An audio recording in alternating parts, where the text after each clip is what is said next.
Bonjour, bonjour ma grande sœur. Bien que tu dors encore. Tu dors encore ma grande sœur, j'espère pour toi. Ah, il est 20 h, non, il est 5 h du matin chez vous. C'est encore l'heure d'été, 5 h du matin. Et moi, je suis venu sur la plage, comme je te l'ai laissé dans mon message ce matin. C'est mon système immunitaire. Alors je vais essayer de t'expliquer parce que dicter les messages à Google, c'est pas toujours évident. La retranscription. Et donc, si tu veux, hier matin, quand je me suis réveillé, j'allais très très mal. Fatigue et tout. Le stress, tout ça, moi, et bouche pâteuse, mal à la gorge. Et je croyais que j'avais de la fièvre. Je n'avais pas de fièvre. Ça m'a rassuré. J'avais quelques frissons. Et je me sentais mal. Alors j'ai tout de suite, à la gorge, j'avais une bouche sèche, pâteuse, mais vraiment. Et quand je déglutinais, c'est ça qu'on dit, ça me faisait un peu mal. Et la grande fatigue, la fatigue que je connais. Je connais ma fatigue. Là, je l'ai, ma fatigue. Bon, c'est un peu estompé, j'ai même un petit mal de tête. Mais c'est pas grave.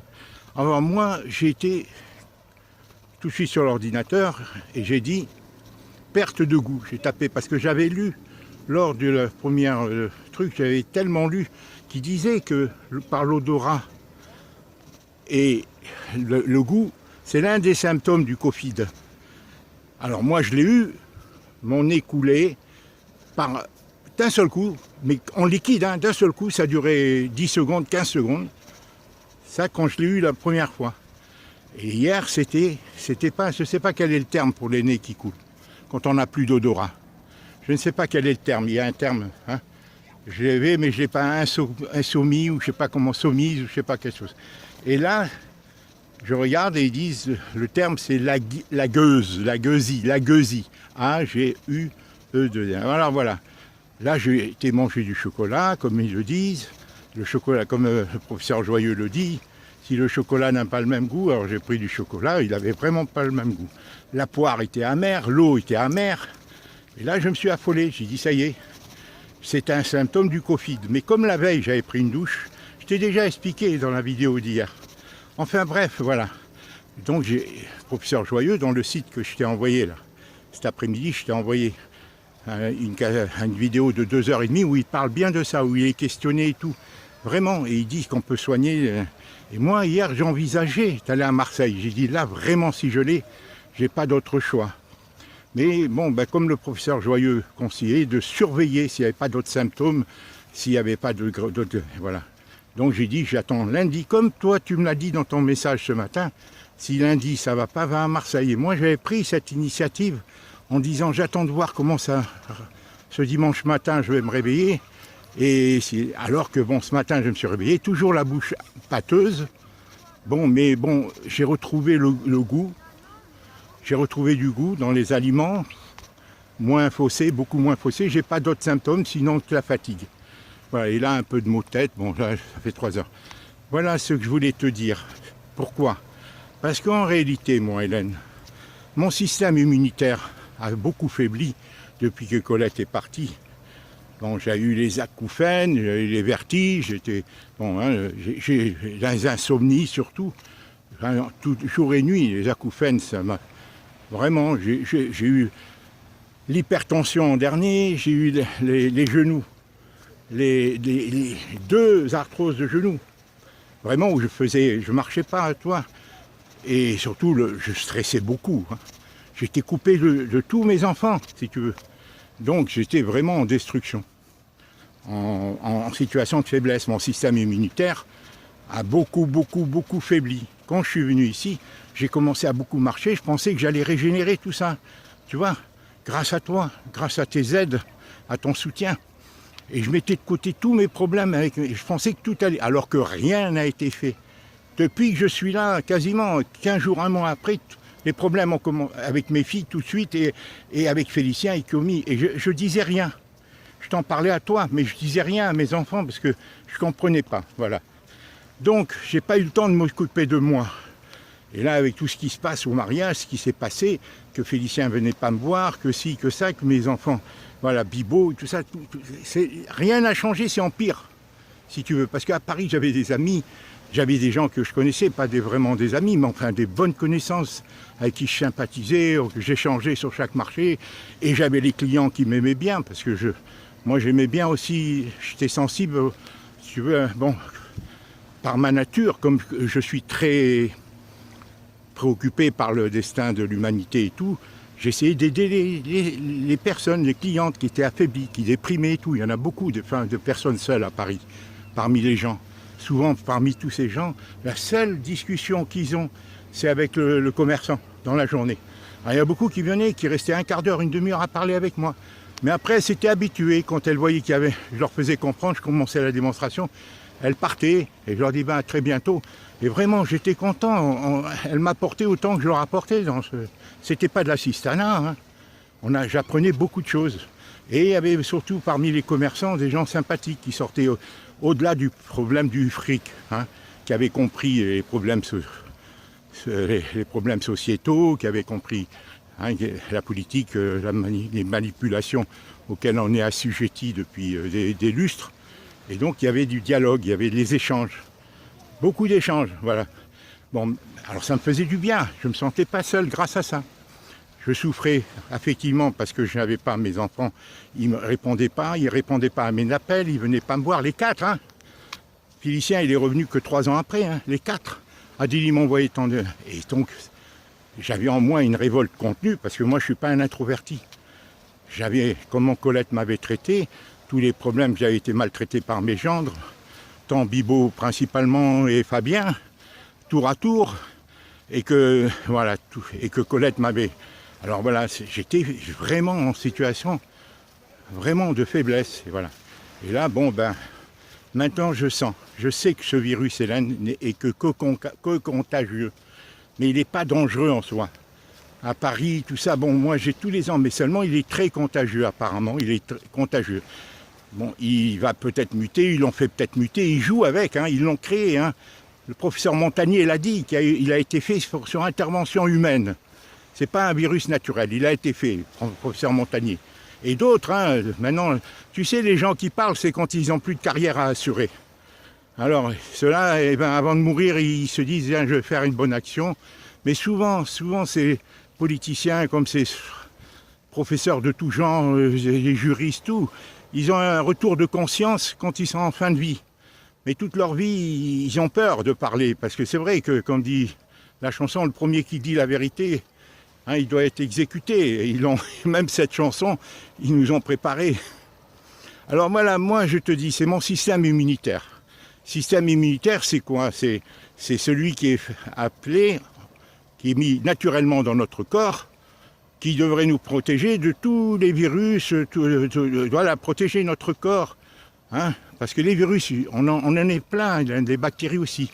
Et ce virus, parmi tant d'autres, mais en principe, on ne devrait pas. Notre corps a tout pour combattre, si tu veux, hein, ces choses-là, notre corps, naturellement. Mais maintenant, l'industrie pharmaceutique et les gens qui la gèrent ont intérêt à ce qu'on ne puisse pas par nous-mêmes combattre, d'où les vaccins, d'où les médicaments chimiques, où ils ne soignent que les symptômes, ils ne soignent pas la maladie. Comme tous les médecins sont formatés par l'industrie pharmaceutique qui tient les écoles de médecine depuis une trentaine d'années, c'est l'industrie pharmaceutique qui forme les médecins, donc elle leur apprend ce qu'ils veulent. Alors ils deviennent intelligents qu'au bout de 30 ans d'exercice, quand ils se rendent compte que ce qu'ils ont appris, hein, c'est pas vraiment d'empêcher les gens d'être malades en bonne santé, mais c'est de gérer les symptômes, gérer la maladie, hein, pour mettre les gens au boulot et un point barre. Voilà, d'où, bon... Alors maintenant, tu vois, d'après le professeur Joyeux et d'autres, notre système immunitaire, c'est le soleil, la vitamine D, hein, pour le renforcer, c'est la vitamine C, et ça je te dis, j'ai lu beaucoup en Allemagne et dans d'autres pays, ils soignent par la vitamine C à haute dose, c'est-à-dire elle est contrôlée. Ils soignent beaucoup de choses à la vitamine C. C'est terrible, ça paraît-il. Et nous, on nous le cache. La médecine officielle nous le cache, la médecine allopathique nous le cache, mais en Allemagne c'est ainsi. Donc la vitamine C, qu'on peut soigner beaucoup de choses, la vitamine D, le zinc, comme dit le professeur Joyeux, et une bonne hygiène de vie, le stress, éviter le stress au maximum, voilà, et le sommeil, et une vie saine, par l'alimentaire et les exercices physiques. C'est ça, tout ça qui... Tu vois que... Voilà. Et c'est pour ça que moi j'ai compris, Hélène, qu'il faut que je renforce mon système immunitaire, qui a été très affaibli depuis 8 ans. Et malheureusement, depuis que je suis arrivé ici, voilà, avec tous les soucis que j'ai en arrière-plan, ça ne m'a pas permis de m'en remettre. C'est pour ça que tu vois, là, je suis venu, j'ai marché pendant 3-4 heures, lentement, hein, je ne vais pas forcer mes articulations, hein, parce que sinon je vais avoir mal aux genoux. J'ai pris un maximum de soleil, j'ai mis le maillot. Tu as vu là, c'est mon maillot de piscine. Alors, si j'arrive à marcher un peu, à perdre un peu quelques kilos, prendre beaucoup de soleil, absorber du zinc, que le professeur Joyeux conseille. Beaucoup de gens le conseillent, hein, le zinc. Hein, ça s'achète dans les trucs... bon, il faut trouver... Lui, il donne le nom des zincs de bonne qualité, parce qu'il y a beaucoup d'arnaques hein, dans les substituts alimentaires et tout. Hein, bon. Le zinc, la vitamine C, il faut que je trouve la bonne. Le soleil, bon, elle est déjà dans les fruits, mais bon. Et éviter le stress, dormir le mieux possible. C'est ça qui m'est difficile, du fait que je suis hanté par mes problèmes familiaux et mon travail et tout, hein, m'adapter ici, comment je vais m'intégrer. Parce que je vis vraiment dans la solitude hier ici. Et ça a été planifié tout ça. En tous les cas, moi je ne veux pas trouver de fausses solutions, des faux semblants d'hypocrisie. Dans ma relation avec mes enfants, il n'en est pas question. Hein, il n'en est pas question. Je t'ai déjà expliqué beaucoup de choses. Hélène, je le vérifie. Des faux semblants, des faux trucs, non, les intentions, hein, si elles ne sont pas sincères, hein, ça m'est égal. Hein, on peut faire des erreurs, mais quand on est bien intentionné, on en fait moins. Et on en fait quand on est mal intentionné, on prétend que c'est des erreurs alors que c'est des fautes. Là, par exemple, le beau-père de Félicien qui ne me souhaite pas, qui ne répond pas à mes vœux de fin d'année, ma gentillesse, où j'ai été même embrasser sa maman, en partant, il partait sans me saluer, l'oncle de Kiyomi, tout ça. J'ai tout accepté, malgré tout, je leur souhaite la bonne année. Félicien ne me l'a pas présenté comme en juillet. Donc, les choses, la vérité est une. Hein. Il n'y a pas de... C'est tout. Qu'on n'essaie pas de justifier. Comme j'ai dit à Félicien dans un message, je lui dis, si moi j'avais fait la même chose, je n'avais pas répondu aux vœux de ton beau-père, mais tu serais venu tout de suite à juste titre me dire, mais pourquoi papa? Et t'excuser. Alors, qui a mis au défi qui là-dedans? Est-ce que c'est Kiyomi? Est-ce que c'est le père? Est-ce que c'est Félicien? Il est en collusion avec eux? Est-ce qu'il a peut-être pas le choix par amour? Parce qu'il faut voir. Hein, bon, il est entièrement sous la... Vraiment, il fait tout pour que sa femme, voilà, tenir compte des désirata de sa femme. Mais faut-il aussi qu'il puisse s'exprimer lui aussi? Faut-il aussi que Kiyomi accepte que j'ai des relations avec mon fils, ce que Colette m'a interdit d'avoir depuis son âge de 14 ans. Il en est marqué, et moi je ne le connaissais pas parce que je faisais confiance, et que Colette me cachait tout. Voilà. Alors je ne vais pas revenir là-dessus, Hélène, je t'en ai parlé. Le dernier sujet que je vais aborder avant d'entrer, hein, parce qu'il est 20h ce 13 septembre, ce dimanche. Écoute, il y avait beaucoup de monde hein, sur la plage. Là maintenant, tout le monde se retire. C'est une vraie piscine. Regarde la dame qui nage là-bas, je ne sais pas si tu la vois. Je ne sais pas si tu sais nager, moi j'aimerais bien. Et les gens marchent dans l'eau jusqu'à la taille. Alors, le sujet que je voudrais aborder, Hélène, avec toi, comme tu sais, j'ai eu un échange avec la CNAV hier. Elle était très bien passée, trop gentille. J'étais vraiment étonné parce qu'habituellement, ils abrègent. Et avec recul, parce que par la réflexion faite, je crois que la conversation a duré avec elle directement, en dehors de l'attente, du temps d'attente, la conversation a dû durer 15 minutes, hein, je pense. Et très disponible, la dame, sauf de temps en temps, elle me dit j'ai pas que vous. Hein. Et ça, c'est quand elle veut pas que tu ailles trop loin dans tes propos. Hein. Ils sont malins, ils te menacent toujours de raccrocher. Hein. Mais là, sa voix, tout très gentil. Et c'est sa conclusion. Moi, sur le coup, comme elle était très gentille, mais j'étais influencé, j'osais pas, si tu veux. Et elle m'a sorti à la fin le fait qu'elle me dit oui, mais c'est votre problème, on l'a prise depuis le 2 août, on s'en occupe. Quand vous avez écrit pour la commission, quand vous avez fait votre appel, alors je lui dis le 20 avril, puisque j'avais eu le coronavirus, j'ai pas pu le faire avant, mais je l'ai fait dans les 2 mois. Elle me dit, mais à qui vous l'avez envoyé? Ah, je lui dis, je l'ai envoyé à 2 services. Tu vois, mais ces questions qu'elle pose, elle les a devant elle, c'est ça que je vais te dire. Moi, je suis convaincu que ces gens-là, ils font le rapport de chaque communication et ils ont devant eux ce qu'ils doivent répondre pour les communications suivantes. Donc, quand tu laisses ton numéro de sécurité sociale, quand ils décident enfin de décrocher, quand ils décrochent et tout, ils ont des gens devant eux, ils ont toute ton identité. Ils ont tout ce qu'il y a à faire. Répondez ça, dites ça, dites ça. Tu vois, j'en suis convaincu. Parce que là, elle m'a posé des questions et à la fin, ça compte. Je pense que c'est ça.